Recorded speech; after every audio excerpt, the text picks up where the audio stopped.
प्रिय साथियों नमस्कार। आज के युग में अगर पूरी दुनिया में अगर एक शब्दावली छाई हुई है तो उसका नाम है आर्टिफिशियल इंटेलिजेंस, कृत्रिम बुद्धिमत्ता। क्या कभी हमने सोचा है कि आर्टिफिशियल इंटेलिजेंस एआई के जन्मदाता कौन थे, कौन है इसके फादर? तो उस व्यक्तित्व का नाम है एलन ट्यूरिंग। एलन ट्यूरिंग का जन्म 1912 के अंदर लंदन में होता है और बचपन से ये विलक्षण प्रतिभा थे।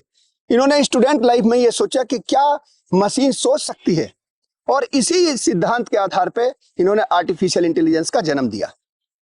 और जो आज हम कोई भी कंप्यूटर, कोई भी लैपटॉप जो भी हम यूज करते हैं उसे हम एलन ट्यूरिंग कंप्यूटर बोलते हैं, ट्यूरिंग कंप्यूटर। तो ये है एलन ट्यूरिंग का कंट्रीब्यूशन। इस व्यक्ति ने न केवल आर्टिफिशियल इंटेलिजेंस बल्कि क्रिप्टोग्राफी, मशीन लर्निंग ऐसे ऐसे चीजों का आविष्कार किया जिससे न केवल कंप्यूटर जगत में बल्कि जब वर्ल्ड वॉर सेकंड हुआ और जिसमें आप समझिए कि जो अडोल्फ हिटलर, जो जर्मनी का एक क्रूर शासक के रूप में जिसके बारे में जाना जाता है, जिसके नाम से ही लोग कांपते हैं, लाखों लोगों की जिसने जान ली, और वो उस समय जर्मनी पूरी की पूरी अलायंस जो था वर्ल्ड वॉर 2 में जो अपोजिट था जर्मनी के, उस पर भारी पड़ रहा था। और उसका कारण क्या था कि वो जो अपने मैसेज भेजता था आर्मी को या जो भी वहां फाइट थी, लड़ाई थी, उसमें मशीनों का किसका यूज होता था? Enigma machine. तो एलन ट्यूरिंग के द्वारा बॉम्बे मशीन का आविष्कार किया गया, जिसने एनिग्मा मशीन के जो सिग्नल थे उनको डिक्रिप्ट किया, और इसकी वजह से सेकेंड वर्ल्ड वॉर में जर्मनी की डिफीट हुई। तो बहुत बड़ा योगदान किसका रहा? एलन ट्यूरिंग का। ये सारी कहानी खत्म हो गई। 1951 में कैसे इसका दुखद अंत होता है एलन ट्यूरिंग का, सुनिए इसको भी।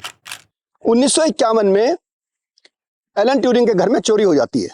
पुलिस रिपोर्ट होने पे घर में आती है। जब जांच पड़ताल होती है तो पता चलता है कि एलन ट्यूरिंग होमोसेक्सुअल है। उस समय इंग्लैंड के अंदर होमोसेक्सुअलिटी को या तो डेथ पेनल्टी दी जाती थी और या फिर लाइफ इम्प्रिजनमेंट। तो जब इनसे पूछा गया तो इन्होंने चूज किया कि भाई मैं लाइफ इम्प्रिजनमेंट को प्रीफर करूंगा, लेकिन उसकी शर्त थी कि आप कास्टेशन करेंगे अपना। तो उसके लिए केमिकल देने शुरू किए। इससे इनकी हेल्थ बहुत खराब हो गई और अंत में 1953 के अंदर इस व्यक्ति के द्वारा साइनाइड खा के अपनी जीवन लीला समाप्त कर दी गई।